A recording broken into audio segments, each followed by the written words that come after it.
y'all, it's Kimberly here. I haven't made a video for quite a while. I think it's been about over a month. And for new subscribers, thank you for subscribing to my channel. I usually try to do 1 or 2 videos a week, but sometimes I get a little bit backed up.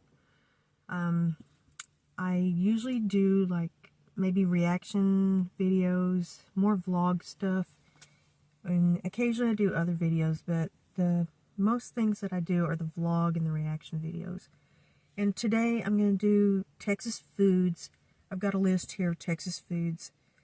Some of the most popular foods that if you come to Texas, these are some of the foods that you might look forward to eat if you've never eaten them. These are some of the most popular foods that we have here. And I'm going to start out with meat. It's really hard to be a vegan in Texas. It is. I'd say we have about 4.5 million cows here. We have the most cows, beef cows, in all the U.S. So that's where most of the beef cows come from, is from Texas. And I live in an area where there's cows everywhere. I have to go through a feedlot on my way to work, and it's not a pretty smell. So meat, like specifically beef, if you go to a steakhouse, probably one of the most expensive steaks you can buy is probably a ribeye or a porterhouse. And they're usually really thick, really good, delicious steaks. They're excellent. And actually the porterhouse is more like it's a T-bone steak, and it's actually 2 steaks in one. So once they cut the T-bone, take the bone out, you'll end up with 2 steaks. So a porterhouse T-bone it's enough to feed 2 people, 2 large people. And then there's probably like a New York strip. It's probably similar in price. And when you're going to these steakhouses, you'll probably be spending at least $40 or $50 if you get one of the top big, larger type of steaks. There's the sirloin, filet mignon, which filet mignon is, you know, it's small, but it's real buttery and it's melty. Oh, I love filet mignon. And then you have like the skirt steak, flank steak, a lot of different types of steak that they make fajitas out of, stuff like that.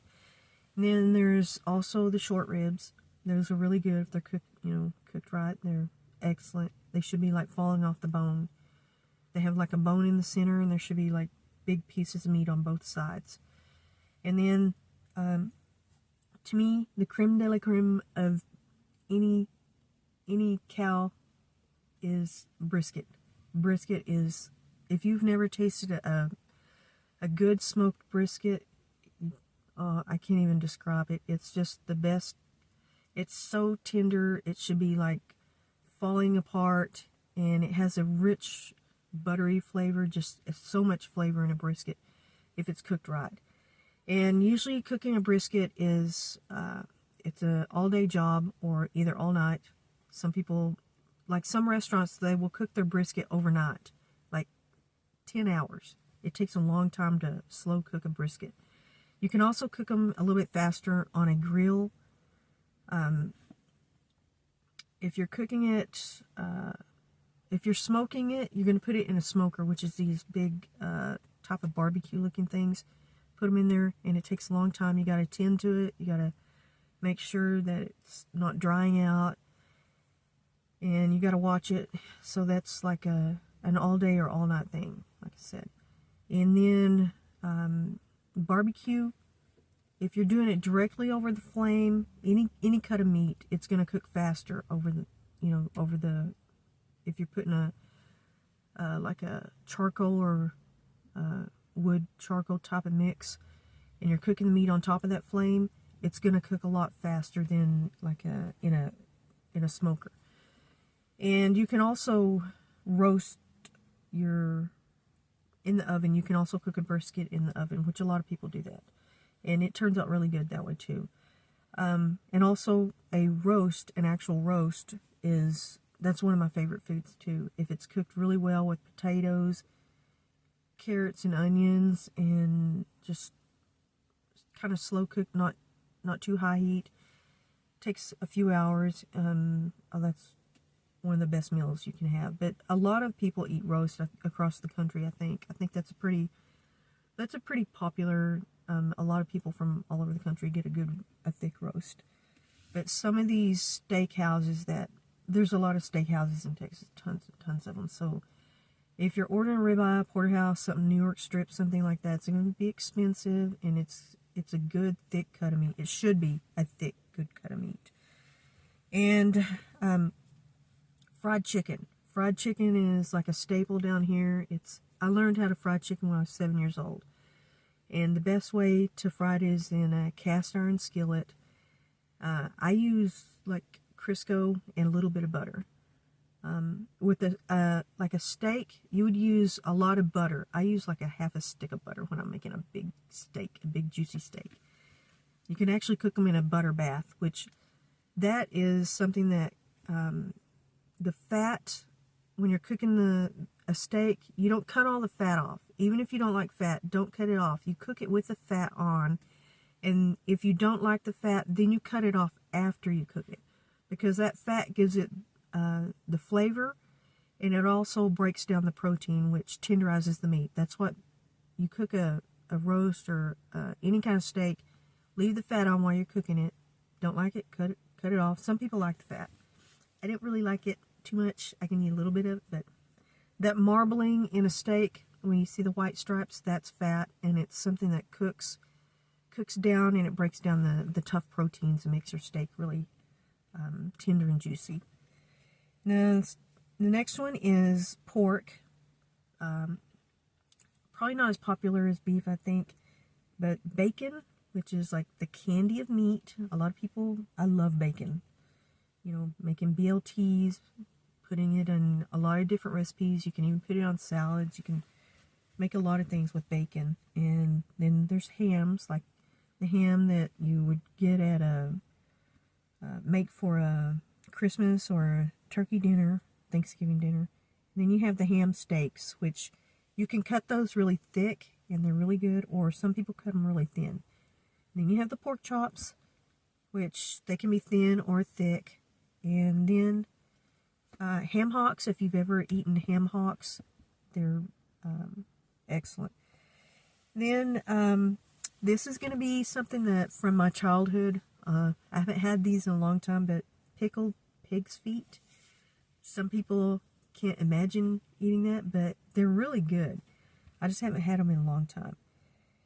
And then, of course, the brisket, the main thing that I mentioned before, that's like just about one of the best cuts of meat to me. And it's, you know, you can grill it, barbecue it, slow cook it, smoke it. There's a lot of different ways you can fix brisket. And then we have the chicken fried steak, which the chicken fried steak is just a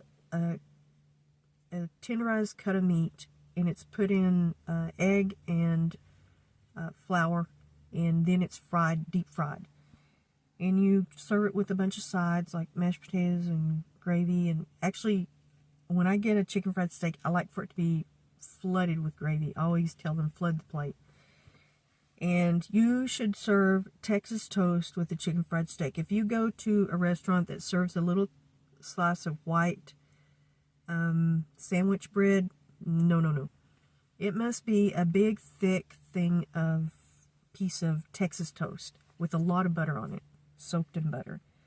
Next we have catfish, which is it's a pretty popular thing. People fish around here. I used to fish when I was younger. We'd catch catfish and grill them, fry them, have a fish fry, and you can serve those with hush puppies. These little round, they're kind of like a little, if you haven't ever seen them, I mean, they're pretty popular. I think most people have seen them, but they're like a little cornmeal type of ball. You kind of roll it around, make it, most of them are round, some of them are little plops, or people make them different ways. And then the ribs, again, short ribs are really a popular dish here. And then we have breakfast tacos and burritos, which breakfast taco is pretty much the same thing as a burrito. It's It's usually like eggs, bacon, like a lot of breakfast foods made with tortilla, put into like a flour tortilla. And some people put, you can also make the burritos for like lunch. You put meat and bell peppers, onions, tomatoes, sour cream, something like that. So those breakfast tacos, you can eat them, you know, for breakfast. And then you can also make burritos or tacos for lunch. Different types of, you can put brisket in a breakfast taco also. And then hot links, or sausage, hot links or sausage. If you haven't had those, a really good hot link cooked with like bell pepper and onion, or it can be served with a tortilla, wrapped in a tortilla with jalapenos. You can also have it served with sauerkraut. That's one of the best. I love good hot links. And we also have chili here in Texas. We're known for our chili, and some people call it chili con carne, which that is chili with meat. And a lot of people don't like beans in their chili, but I do. I love beans. I like onions, bell peppers, tomatoes. I like it loaded. I like loaded chili. But you can eat that in a bowl by itself, or you can pour it over a baked potato. It's excellent meal. Then Frito pie. We love our Frito pie here. And you just make it with a bag of Fritos, pour some chili over it, put some grated cheese, maybe some onions on it. Either white onions or the green onions, chopped green onions. Excellent. And then there's a lot of Tex-Mex or Mexican food here, which is like the breakfast tacos that I said before. And burritos, like the day burritos for lunch or dinner. Then you have nachos. Nachos are really popular here. I love nachos. I eat them, you know, regularly. A lot of restaurants serve them here, and you can get a huge plate of nachos, usually pretty cheap here. And then there are other Mexican food, Tex-Mex type of foods that are like the enchilada plates with the rice and beans.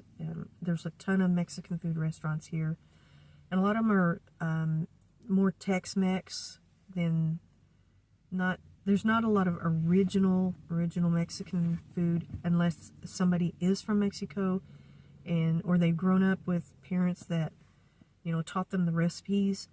Then you'll have really authentic, good Mexican food.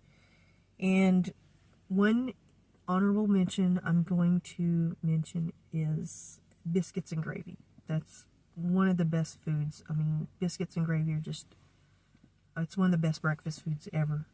It's one of my downfall of, I could probably eat like plates of that. Okay, well, thank you all, and thank you to all the new subscribers. I'll try to make some more videos. I have a random schedule, let me warn you about that, and I just post whenever I can. And thank you all. Y'all have a good night. Well, I left something out. Shame on me. Cornbread. We love our cornbread. We do have a thing for beans and cornbread. It's one of the best meals. It's just one of my favorites. Okay.